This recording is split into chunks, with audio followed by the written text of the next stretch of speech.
Hello மக்களே! இன்னைக்கு நம்ம பார்க்க போற விஷயம் உலகத்துக்கே ஒரு பெரிய தலைவலி. பல வருஷமா சயின்டிஸ்ட்களுக்கே தண்ணி காட்டுற ஒரு இடத்த பத்தி தான் பார்க்க போறோம். அங்க போனா கப்பல் காணாம போயிரும், ஃப்ளைட் காணாம போயிரும். ஏன் அங்க போற மனுஷங்க கூட என்ன ஆனாங்கன்னே தெரியாது. எஸ், நீங்க கெஸ் பண்ணது கரெக்ட் தான். நம்ம இன்னைக்கு பேச போறது தி பெர்முடா ட்ரையாங்கிள் பத்தி தான். இது நிஜமாவே ஒரு சாபமா? இல்ல ஏலியன்ஸோட வேலையா? இல்ல இதுக்கு பின்னாடி ஏதாச்சும் சயின்ஸ் இருக்கா? வாங்க பார்க்கலாம். நான் உங்க Raja. Welcome to history mystery. First விஷயமா நம்ம பெர்முடா ட்ரையாங்கிள் எங்க இருக்குன்னு பார்க்கலாம். அதாவது நார்த் அட்லாண்டிக் கடல்ல புளோரிடால இருக்கிற மியாமி, அப்புறம் பெர்முடா ஐலாண்ட், போர்ட்டோரிக்கோ, இந்த 3 இடத்தையுமே நீங்க கனெக்ட் பண்ணீங்கன்னா ஒரு முக்கோணம் வரும். இதோட பரப்பளவு மட்டும் கிட்டத்தட்ட 5 லட்சம் சதுர மைல்கள். அதாவது நம்ம தமிழ்நாட்டை விட பல மடங்கு பெருசு. இதை பேய்களின் முக்கோணம், டெவில்ஸ் ட்ரையாங்கிள் அப்படின்னு கூப்பிடுறாங்க. ஏன் தெரியுமா? அங்க நடந்த சில பயங்கரமான சம்பவங்கள் தான் இதுக்கு காரணம். இந்த இடத்தோட மர்மம் எப்போ வைரலாச்சு தெரியுமா? 1945ல். மக்களே, பெர்முடா முக்கோணத்தோட மர்மத்துக்கு அடித்தளம் போட்ட அந்த ஃப்ளைட் 19 கதையை கொஞ்சம் டீப்பாக பார்க்கலாம். ஏன்னா இது ஏதோ கதை இல்லை, அமெரிக்க அரசாங்கத்தோட ரெக்கார்டில் இருக்கிற பயங்கரமான உண்மை. டிசம்பர் 5, 1945 செகண்ட் வேர்ல்டு வார் முடிஞ்ச அந்த சமயம் புளோரிடாவில் இருக்கிற ஒரு நேவி பேஸ்ல இருந்து 5 டிபிஎம் அவெஞ்சர் ஃப்ளைட்ஸ் கிளம்புது. இது ஒரு வழக்கமான ட்ரைனிங் தான். அந்த குரூப்போட லீடர் யாருன்னு பார்த்தீங்கன்னா சார்லஸ் டெய்லர். அவர் ஒரு எக்ஸ்பீரியன்ஸ்டு பைலட். அன்னைக்கு கிளைமேட் கூட ரொம்ப நார்மலாக தான் இருந்துச்சு. ஆனால் கிளம்புன கொஞ்ச நேரத்திலேயே சீன் டோட்டலாக மாறுது. ரேடியோல இருந்து ஒரு மெசேஜ் வருது. டெய்லர் சொல்றாரு, எங்க 2 காம்பஸும் வேலை செய்யல, நாங்க எங்க இருக்கோன்னே தெரியல, கடல் பார்க்கறதுக்கே வித்தியாசமா இருக்கு அப்படின்னு. யோசிச்சு பாருங்க, கடல் வழி தெரியாம போறது எவ்வளவு பயங்கரம் அப்படின்னு. கண்ட்ரோல் ரூம்ல இருந்தவங்க அவங்களுக்கு இன்ஸ்ட்ரக்ஷன் கொடுக்குறாங்க. ஆனா அந்த 5 ஃபிளைட்ல இருந்த 14 பேரும் ஒருத்தர் மாத்தி மாத்தி குழப்பிக்கிறாங்க. கடைசியா டெய்லர் கிட்ட இருந்து வந்த மெசேஜ் என்ன தெரியுமா? எங்கேயும் போகாதீங்க, எல்லாம் வெள்ளையா தெரியுது, அவ்வளவுதான். அதுக்கப்புறம் அமைதி. ரேடியோவும் கட் ஆயிடுச்சு. இதுக்கு அப்புறம் தான் அந்த ட்விஸ்டே. காணாம போனவங்களை தேடி போக பிபிஎம் மெரைனர் அப்படின்ற ஒரு பெரிய ரெஸ்கியூ ஃப்ளைட் அனுப்புறாங்க. அதில் ஒரு 13 பேர் போறாங்க. ஆனால் சோகம் என்னன்னா, தேட போன அந்த ஃப்ளைட்டும் அடுத்த ஒரு 20 நிமிஷத்துல காணாமலே போயிடுச்சு. ஒரே நாளில் சில மணி நேரத்தில் 6 விமானங்கள், 27 மனுஷங்க எங்கே போயிட்டாங்கன்னே தெரில. அமெரிக்க நேவி பல வாரமாக தேடுறாங்க. ஆனால் ஒரு சின்ன எண்ணெய் துளி கூட அந்த கடலில் கிடைக்கல. ஒரு பிளேன் பாகம் கூட சிக்கல. கடைசியாக கவர்மெண்ட் ரிப்போர்ட்டில் என்ன எழுதுனாங்க தெரியுமா? As if they had flown to Mars. அதாவது அவங்க செவ்வாய் கிரகத்துக்கே பறந்து போன மாதிரி காணாமல் போயிட்டாங்கன்னு முடிச்சிட்டாங்க. இதுதான் உலகத்தையே பெர்முடா முக்கோணத்தை திரும்பி பார்க்க வச்சது. அன்னைக்கு ஆரம்பிச்சது தான் பயம். அதுக்கப்புறம் நூற்றுக்கணக்கான கப்பல்கள் அங்கே மர்மமான முறையில் காணாமல் போயிருக்கு. சரி மக்களே, ஆட்டோமேட்டிக்காக அந்த மாதிரி விஷயம் நடந்தாலே ஏகப்பட்ட தியரிஸ் வரும், ஏகப்பட்ட பேச்சுகள் வரும். கரெக்டாக? ஸோ இப்போ இதை பற்றி என்னெல்லாம் சொல்லியிருக்காங்கன்னு பார்ப்போம். உலகத்தில் இருக்கிற மிஸ்ட்ரி லவ்வர்ஸ் இந்த இடத்த பற்றி என்னென்ன தியரிலாம் வச்சுருக்காங்க அப்படின்னு பார்த்தா உங்களுக்கே தலை சுற்ற ஆரம்பிச்சிடும். ஒன்றொன்னா பார்க்கலாம். முதல்ல ஆப்வியஸாக எல்லாருமே கை காட்டுறது நம்ம ஏலியன்ஸ் மேலே தான். சில பேர் என்ன நம்புறாங்கன்னா, பெர்முடா ட்ரையாங்கிளோட அந்த கடலுக்கு அடியில் ஒரு பிரம்மாண்டமான ஏலியன் பேஸ் இருக்குதான். அங்கே இருந்து வர்ற யூஎஃப்ஓக்கள் தான் மேலே பறக்கிற ஃப்ளைட்டையும் சரி கப்பலையும் சரி அப்டக்ட் பண்ணி, அதாவது கடத்திட்டு போயிடுது அப்படின்ற மாதிரி சொல்கிறாங்க. ஏன்னா அங்கே காணாமல் போன நிறைய பேர் சிக்னல் கட்டாறதுக்கு முன்னாடி வானத்தில் ஏதோ ஒரு விசித்திரமான வெளிச்சம் தெரியுது அப்படின்ற மாதிரி சொல்லியிருக்கிறாங்க. இது நிஜமாவே ஏலியன்ஸ் பண்ணுற வேலையா, இல்லை நாமளே கற்பனை பண்ணிக்கிறோமா? அடுத்தது ரொம்பவே இன்ட்ரெஸ்டிங்கான ஒரு தியரி. அதுதான் பலாயிரம் வருஷத்துக்கு முன்னாடி கடலுக்கு அடியில் மூழ்கி போனதாக சொல்லப்படுற அட்லாண்டிஸ் நகரம் சம்மந்தப்பட்ட theory. The lost city of Atlantis. கிரேக்க தத்துவஞானி பிளாட்டோ எழுதின கதைகளில் வர்ற அந்த அட்லாண்டிஸ் நகரம் ஒரு காலத்தில் உலகத்தையே ஆண்ட ஒரு சூப்பர் பவர் அப்படின்னு சொல்லப்படுது. ஆனால் ஒரு பயங்கரமான இயற்கை சீற்றத்தால் அந்த மொத்த நகரமும் ஒரே நாளில் கடலுக்குள்ளே மூழ்கிச்சு. அந்த நகரம் இப்போ எங்கே இருக்குன்னு கேட்டால் நிறைய கான்ஸ்பிரசி தியரிஸ்ட் கை காட்டுற இடம் நம்ம பெர்முடா ட்ரையாங்கிள் தான். எதனாலனா, அட்லாண்டிஸ் மக்கள் சாதாரணமாக கிடையாது மக்களே.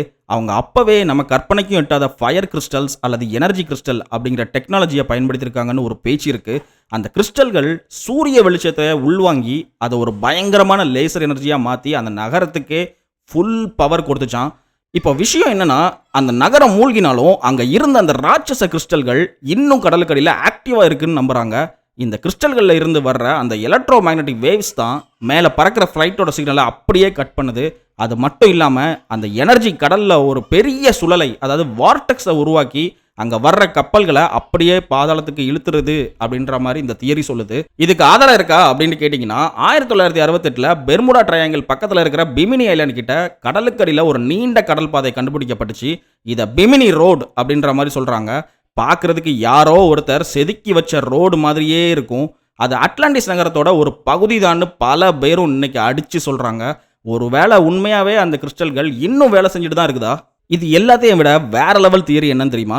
Time travel. அதாவது பெர்முடா ட்ரையாங்கிள்ங்கிறது சாதாரணமான ஒரு கடல் பகுதி கிடையாது. அது ஒரு வார்ம் ஹோல் அப்படின்னு சொல்றாங்க. அதாவது ஒரு காலத்துல இருந்து இன்னொரு காலத்துக்கே போகிற ஒரு கதவு அங்க இருக்குதாம். அங்க காணாம போன கப்பல்கள் எல்லாம் உண்மையிலேயே மூழ்கல. அவங்க வேற உலகத்துக்கோ இல்ல வேறு காலத்துக்கோ, அதாவது பாஸ்ட் இல்லனா ஃபியூச்சர் அங்க போயிட்டாங்க அப்படின்ற மாதிரி சில பேர் கிளப்பி விட்டுருக்காங்க. இதுக்கு ஆதாரமா சில பைலட்டுகள் அங்க போயிட்டு வந்தப்போ என்ன சொல்றாங்கன்னா, நாங்க கடல்ல வெறும் 10 நிமிஷம் தான் பறந்த மாதிரி இருந்துச்சு. ஆனா தரையில இருக்கிறவங்க நாங்க 1 மணி நேரமா காணாம போயிட்டோம்னு தேடிட்டு இருந்தாங்க அப்படின்ற மாதிரி சொல்றாங்க. அதாவது அந்த பகுதிக்குள்ள போயிட்டா காலமே வேற மாதிரி வேலை செய்யுதுன்னு சில சயின்டிஸ்ட் தியரி சொல்லுது. இதனால தான் அங்க போற ஃப்ளைட்ஸ் இடர்ல கூட தெரியாம போயிடுதா? இதுக்கு சயின்டிஃபிக் பதில் இன்னும் முழுசா கிடைக்கல. சில பைலட்ஸ் என்ன சொல்றாங்கன்னா, எலக்ட்ரானிக் ஃபேக் கதைகள அடுக்குறாங்க. யோசிச்சு பாருங்க மக்களே, நீங்க ஒரு கார்ல போயிட்டு இருக்கீங்க. ஒரு நிமிஷம் கண்ண மூடி திறந்தா 100 கிலோமீட்டர் தள்ளி இருக்கிறீங்கன்னா எப்படி இருக்கும்? இதுதான் பெர்முடா ட்ரையாங்கிளோட அந்த எலக்ட்ரிக் ஃபாக் மர்மம். இது உண்மையா இல்ல இந்த பைலட்டுகளுக்கு ஏற்பட்ட ஒரு விதமான பிரம்மையா அப்படின்றது எதுவுமே தெரியல. இது இன்னும் ஒரு புரியாத புதிராகவே தான் இருக்குது. இதுக்கு ஒரு பெஸ்ட் எக்ஸாம்பிள் சொல்லணும்னா 1970ல நடந்த ஒரு சம்பவம். அதாவது ப்ரூஸ் கெர்க்னான் அப்படின்ற மாதிரி ஒரு எக்ஸ்பீரியன்ஸ்ட் பைலட் அவரோட ஃப்ளைட்ல மியாமியை நோக்கி பறந்துட்டு இருக்கிறாரு. திடீர்னு அவருக்கு முன்னாடி ஒரு பெரிய மேகம் தோணுது. அது சாதாரண மேகம் இல்ல, ஒரு சுரங்கம், அதாவது டனல் மாதிரி இருக்குது. ப்ரூஸ் அந்த மேகத்துக்குள்ள நுழையும் போது சுற்றி இருக்கிற எல்லாமே வெள்ளையா மாறுது. அவரோட ரேடியோ வேலை செய்யல, காம்பஸ் பித்து பிடிச்ச மாதிரி சுற்றிக்கிட்டே இருக்கு. ஆனால் வெறும் 3 நிமிஷத்தில் அந்த மேகத்தை விட்டு வெளியே வராரு. வெளியில் வந்து பார்த்தா அவர் மியாமி ஏர்போர்ட்டுக்கு ரொம்ப பக்கத்தில் இருக்கிறாரு. இங்கே தான் அந்த ஷாக்.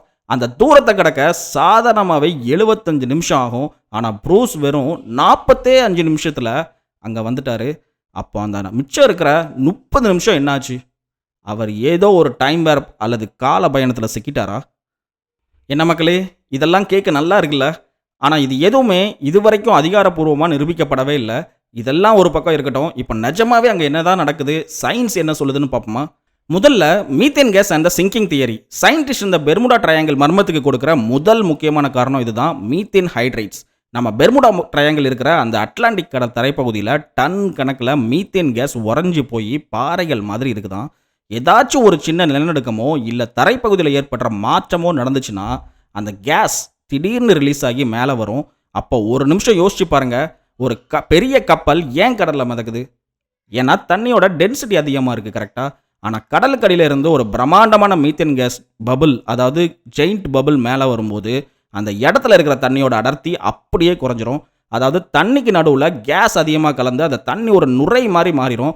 அந்த சமயத்தில் அங்கே மிதந்துட்டு இருக்கிற 1,00,000 டன் எடையுள்ள கப்பல் ஒரே செகண்டில் அதோட மிதக்கும் தன்மையை அப்படியே இழந்து டக்குன்னு உள்ளே போயிடும். ஒரு சின்ன சிக்னல் கூட கொடுக்க டைம் இருக்காது. இதுதான் அந்த சிங்கிங் தியரி. இது கப்பலுக்கு மட்டும் ஆபத்து இல்லை மக்களே, மேலே பறக்கிற ஃப்ளைட்ஸுக்கும் ஆபத்து தான். இந்த மீத்தேன் கேஸ் காற்றுல கலந்து மேலே போகும்போது ஃப்ளைட்டோட இன்ஜினுக்குள்ளே போச்சுன்னா இன்ஜின் அப்படியே ஸ்டாப் ஆகிரும். ஃப்ளைட் அப்படியே கடலுக்குள்ளே விழ வேண்டியது தான். ஆஸ்திரேலியாவோட மோனாஷ் யூனிவர்சிட்டியை சேர்ந்த சயின்டிஸ்ட் கூட இதை ஒரு எக்ஸ்பெரிமெண்ட்டாக பண்ணி நிரூபிச்சிருக்காங்க. ஸோ பெர்முடா ட்ரையாங்கிளில் நடக்கிற பல விபத்துகளுக்கு இந்த மீத்தேன் கேஸ் தான் காரணமாக இருக்கலாம் அப்படின்ற மாதிரி ஒரு தரப்பு நம்புகிறாங்க. கேட்க லாஜிக்காக இருக்குல்ல. ஆனால் இது மட்டும் தான் காரணமானு கேட்டால் இல்லை. ஏன்னா மீத்தேன் கேஸ் ரிலீஸ் ஆகாத நேரத்தில் கூட அங்கே விபத்துகள் நடந்திருக்கு. அப்போ வேற என்ன காரணமாக இருக்கும்? அடுத்ததை நம்ம பார்க்க போகிறது இன்னும் பயங்கரமான ஒரு விஷயம். அதுதான் ரோக் வேவ்ஸ். பொதுவாக கடலில் அலைகள் ஒரு குறிப்பிட்ட உயரத்தில் தான் வரும். ஆனால் ரோக் வேவ்ஸ் அப்படி கிடையாது. எந்த ஒரு முன்னறிவிப்பும் இல்லாமல் திடீர்னு ஒரு 100 அடி உயரத்துக்கு, அதாவது ஒரு 10 மாடி பில்டிங் உயரத்துக்கு ஒரு அலை எழுப்பும். யோசிச்சு பாருங்க மக்களே, அந்த அலை ஒரு கப்பல் மேலே மோதுனா என்ன ஆகும்? அந்த கப்பல் அப்படியே 2 உடஞ்சி சிதறும், கரெக்டாக. சரி, அந்த பெர்முடா ட்ரையாங்கிளில் மட்டும் ஏன் இது அதிகமாக நடக்குது? அதுக்கு ஒரு ஜியோகிராஃபிக்கல் ரீசன் இருக்குது. இந்த இடத்துல தான் மெக்சிகோ வளைகுடா, அதாவது கல்ஃப் ஸ்ட்ரீம், அட்லாண்டிக் கடல், அது மட்டும் இல்லாமல் பல திசைகளில் இருந்து வர்ற நீரோட்டங்கள், வாட்டர் கரண்ட்ஸ் எல்லாம் ஒன்றோட ஒன்று மோதிக்குது. இந்த மாதிரி வெவ்வேறு திசையிலிருந்து வர்ற அலைகள் ஒன்றா மோதும் போது அது கன்ஸ்ட்ரக்டிவ் இன்டர்ஃபரன்ஸ் ஆகி ஒரு பிரம்மாண்டமான அலையாக உருவெடுக்குது. இது ஒரு வால் ஆஃப் வாட்டர், அதாவது தண்ணீர் சுவர் மாதிரி இருக்கும். இதுக்கு முன்னாடி எவ்வளவோ பெரிய கப்பல்கள் காணாமல் போனதுக்கு இந்த ரோக் வேவ்ஸ் தான் காரணமாக இருக்கும்னு சவுத்தாப்பான் யூனிவர்சிட்டி ஆராய்ச்சியாளர்கள் இப்போ கண்டுபிடிச்சிருக்காங்க. பெர்முடா ட்ரையாங்கிள் ஒரு ரொம்பவே ஆபத்தான டெம்பரேச்சர் கொண்ட பகுதி. அங்கே திடீர்னு புயற்காலமும் திடீர்னு இந்த மாதிரி ராட்சத்தலைகள் வரும். இதுதான் அங்கே நடக்கிற விபத்துகளுக்கு மிக முக்கியமான காரணமாக இருக்கலாமோ அப்படின்ற மாதிரி சொல்கிறாங்க. ஆனால் இந்த தியரி கப்பலுக்கு ஓகே. அப்போ மேலே பறக்கிற ஃப்ளைட்ஸ்லாம் ஏன் காணாமல் போகுது? அதுக்கு காம்பஸ் மேலே ஒரு சந்தேகம் இருக்குது. ஏன்னா பெர்முடா ட்ரையாங்கிள் அப்படிப்பட்ட ஒரு இடம். அங்கே மேக்னெட்டிக் ஃபீல்ட் அதிகமாக இருக்கும், ரொம்ப வித்தியாசமாகவும் இருக்கும் அப்படின்னு சொல்கிறாங்க. சில இடங்களில் ட்ரூ நார்த்துக்கும் மேக்னெட்டிக் நார்த்துக்கும் வித்தியாசம் தெரியாமலேயே காம்பஸ் தப்பாக காட்டுதான். இதனால தான் பழைய காலத்தில் வழி தெரியாமல் கடலில் தவிச்சு நிறைய பேர் காணாமல் போயிருக்காங்களாம். சரி மக்களே, இப்போ ஒரு கேள்வி. நிஜமாவே இந்த பெர்முடா ட்ரையாங்கிள் மற்ற இடங்களை விட ஆபத்தானது தானா? இந்த கேள்விக்கு பதில் சொல்ல உலகத்திலேயே ரொம்ப பிரபலமான லாய்ட்ஸ் ஆஃப் லண்டன் அப்படின்ற கடல்சார் இன்சூரன்ஸ் கம்பெனி ஒரு ரிப்போர்ட் கொடுத்துருக்காங்க. இவங்க வேலை என்ன தெரியுமா? கடலில் போகிற கப்பல்களுக்கு இன்சூரன்ஸ் கொடுக்குறது. அதாவது ஒரு கப்பல் டேமேஜ் ஆயிடுச்சு, இல்லைனா முங்கிருச்சு அப்படின்னா இன்சூரன்ஸ் அப்ளை பண்ணியிருந்தோம் அப்படின்னா நம்ம பைக் காருக்கெலாம் போடுறோம்ல, அதே மாதிரி தான். ஒரு இடம் ரொம்ப ஆபத்தானதுன்னா அங்கே போகிற கப்பல்களுக்கு இவங்க அதிகப்படியான ப்ரீமியம் வசூலிப்பாங்க, ஓகேவா? ஆனால் இவங்க என்ன சொல்கிறாங்க தெரியுமா? பெர்முடா ட்ரையாங்கிளில் மற்ற கடல் பகுதி அவங்க நிறைய இன்சிடென்ட்ஸ் பார்த்துருப்பாங்க, நிறைய கடல் பகுதி டேஞ்சரான இடத்தெல்லாம் பார்த்துருப்பாங்க கரெக்டாக. ஏன்னா அவங்க ஒரு இன்சூரன்ஸ் கம்பெனி, நிறைய இன்சூரன்ஸ் கிளைம் ஆகிருக்கும். ஸோ அவங்க என்ன சொல்கிறதுனா, பெர்முடா ட்ரையாங்கிளில் இருக்கிற பகுதியை விட மற்ற பகுதிகளில் அதிகமாக நடக்குது. பட் பெர்முடாவில் நாங்கள் அதிகமான விபத்துகள் பார்க்கவே இல்லை, அப்படி ரெக்கார்டே இல்லை அப்படின்ற மாதிரி அடித்து சொல்கிறாங்க. இப்போ லாஜிக்காக ஒரு விஷயம் யோசிச்சு பாருங்க மக்களே. அதாவது பெர்முடா ட்ரையாங்கிள் அப்படின்றது அமெரிக்காவுக்கும் சரி, யூரோப்புக்கும் சரி, கரேபியன் தீவுகளுக்கும் நடுவில் இருக்கிற ஒரு முக்கியமான ஹைவே மாதிரி கரெக்டாக. ஒரு நாளைக்கு இங்கே ஆயிரக்கணக்கான சரக்கு கப்பல்களும் போகுது, நூற்றுக்கணக்கான ஃப்ளைட்டுகளும் போயிட்டு வந்துட்டு தான் இருக்குது. இப்போ அதே மாதிரி உங்கள் ஊரில் இருக்கிற ஒரு சின்ன சந்தில் ஒரு வருஷத்துக்கு ஒரு ஆக்சிடென்ட் நடக்குதுன்னு வச்சுப்போம். அதுவே ஒரு மெயின் ரோட்டில் ஒரு வருஷத்துக்கு 10 ஆக்சிடென்ட் நடக்குதுன்னு வச்சுப்போம். இப்போ எது ஆபத்தான இடம்? மெயின் ரோடு தானே அப்படின்னு தான் நீங்கள் நினைக்கலாம். ஆனால் அந்த மெயின் ரோட்டில் லட்சக்கணக்கான வண்டிகள் போகுது, அந்த சந்தில் 10 வண்டி தான் போகுது. அப்போ பெர்சன்டேஜ் கணக்குப்படி பார்த்தா அந்த சந்து தான் ஆபத்தானது. அதே மாதிரி தான் பெர்முடா ட்ரையாங்கிளும். போக்குவரத்து அதிகமாக இருக்கிறதுனால அங்கே நடக்கிற சாதாரண விபத்துகளும் பெருசாக தான் நமக்கு தெரியும். அப்போ இது எப்படி இவ்வளோ பெரிய மர்மமாக மாறிச்சு? அதுக்கு காரணம் 1950களில் எழுதப்பட்ட சில புத்தகங்களும் வதந்திகளும் தான். ரைட்டர்ஸ் அவங்களோட புத்தகங்களை விற்கணும் அப்படின்றதுக்காக சாதாரண விபத்துகளை கூட மர்மமான முறையில் மறைந்து விட்டார்கள் அப்படின்ற மாதிரி கொஞ்சம் மசாலா தடவி எழுத ஆரம்பிச்சிட்டாங்க. 1975 லாரி குஷ் அப்படின்ற ஒரு சயின்டிஸ்ட் காணாமல் போனதாக சொல்லப்பட்ட பல சம்பவங்களை ஆய்வு பண்ணி ஒரு உண்மையை சொன்னார். அது என்னன்னா, பல விபத்துகள் புயல் அடிக்கும் போது தான் நடந்திருக்குது. ஆனால் கதையில் வானம் தெளிவாக இருக்கும்போது மறைஞ்சிட்டாங்க அப்படின்ற மாதிரி பொய் சொல்லியிருக்காங்க அப்படின்ற மாதிரி கண்டுபிடிச்சாரு. ஸோ நம்ம மர்மம் அப்படின்ற மாதிரி நம்பிட்டு இருக்கிறதுல பாதி விஷயம் மார்க்கெட்டிங் டாக்டிக்ஸ் தான். சரி மக்களே, இப்போ நம்ம 2024 இருக்கோம் கரெக்டாக. இப்போ இருக்கிற டெக்னாலஜிக்கு பெர்முடா ட்ரையாங்கிள் இன்னும் சவால் விட்டுட்டு தான் இருக்கா அப்படின்ற மாதிரி கேட்டால் இல்லைன்னு தான் சொல்லணும். சமீபத்தில் கரங்கி சயின்ஸ் அண்ட் ஏல் யூனிவர்சிட்டி அங்கே இருக்கிற சயின்டிஸ்ட் நிலநடுக்க அலைகள், அதாவது சீஸ்மிக் வேவ்ஸ் வச்சு பெர்முடாவுக்கு அடியில் இருக்கிற ஒரு பயங்கரமான விஷயத்தை கண்டுபிடிச்சிருக்காங்க. அது என்னன்னா, கடலுக்கு அடியில் சுமார் 12 மைல் தடிமனுக்கு ஒரு விசித்திரமான பாறை அடுக்கு இருக்குதான். இது மற்ற இடங்களில் இருக்கிற பாறைகளை விட அடர்த்தி ரொம்ப கம்மியானது. இது பல கோடி வருஷத்துக்கு முன்னாடியே நடந்த எரிமலை மாற்றங்களை உருவானது அப்படின்ற மாதிரி சொல்றாங்க. அது மட்டும் இல்லாம இப்ப இருக்கிற மாடர்ன் சோனார் டெக்னாலஜி மூலமா கடலோட தரைப்பகுதியை அப்படியே போட்டோ எடுத்த மாதிரி பார்க்க முடியுது. அப்படி தேடி பார்த்தப்போ பல வருஷமா மர்மமா காணாம போனதுன்னு சொல்லப்பட்ட நிறைய கப்பல்களோட பாகங்கள் அங்கே தான் கிடக்குது. பல கப்பல்கள் மூழ்கின இடத்துலையே அதிகப்படியான காற்றழுத்தம், அதாவது ஏர் ப்ரெஷர் மற்றும் மோசமான வானிலை தான் இதற்கான காரணங்கள் அப்படின்ற மாதிரி உள்ள ஆதாரங்களும் நம்மளுக்கு கிடச்சிருக்குது. அதாவது மர்மமான சக்தி எதுவும் அவங்கள இழுக்கல, இயற்கையோட சீற்றமும் அந்த கப்பலில் ஏற்பட சின்ன சின்ன டெக்னிக்கல் மேல்ஃபங்க்ஷன் தான் அவங்கள மூழ்கடிச்சிருக்குது அப்படின்ற மாதிரி உறுதியான விஷயங்களும் தெரிய வருது. இன்னொரு முக்கியமான விஷயம் என்ன தெரியுமா மக்களே? இப்போ நம்ம பயன்படுத்துகிற ஜிபிஎஸ்ஸாக இருக்கட்டும், சேட்டலைட் ட்ராக்கிங்காக இருக்கட்டும், அதெல்லாம் வந்த பிறகு பெர்முடா ட்ரையாங்கிளில் மர்மமான விபத்துகள் நடக்கிறது கிட்டத்தட்ட நின்று போச்சு அப்படின்னு தான் சொல்லணும். ஏன்னா இப்போ வழி தப்ப வாய்ப்பே இல்லை. இதெல்லாம் வச்சு பார்க்கும்போது பெர்முடா முக்கோணம் ஒரு கொலைகார கடல் கிடையாது அப்படின்ற மாதிரி தான் சொல்லணும். ஸோ மக்களே, பெர்முடா முக்கோணம் ஒரு மர்மமான இடமா இல்லை இயற்கையோட சீற்றமான என்கிட்ட கேட்டால் இது இயற்கையோட சில விசித்திரமான சூழ்நிலைகள் அப்படின்னு தான் சொல்லுவேன். ஆனால் இன்னும் பல கேள்விகளுக்கு விடை கிடைக்கலங்கிறது தான் உண்மை. உங்களுக்கு என்ன தோணுது? அங்கே ஏலியன்ஸ் இருக்காங்களா இல்லை இதெல்லாம் சும்மா கதையா? கமெண்ட்டில் சொல்லுங்கள். இந்த வீடியோ பிடிச்சிருந்துச்சுன்னா லைக் பண்ணுங்கள், உங்கள் ஃப்ரெண்ட்ஸுக்கு ஷேர் பண்ணுங்கள், மறக்காமல் நம்ம சேனலை சப்ஸ்கிரைப் பண்ணுங்கள். அது எனக்கு இன்னும் மோட்டிவேஷன் கொடுக்கும். அடுத்த வீடியோவில் இதை விட ஒரு இன்ட்ரெஸ்டிங்கான டாப்பிக்கில் மீட் பண்ணலாம்.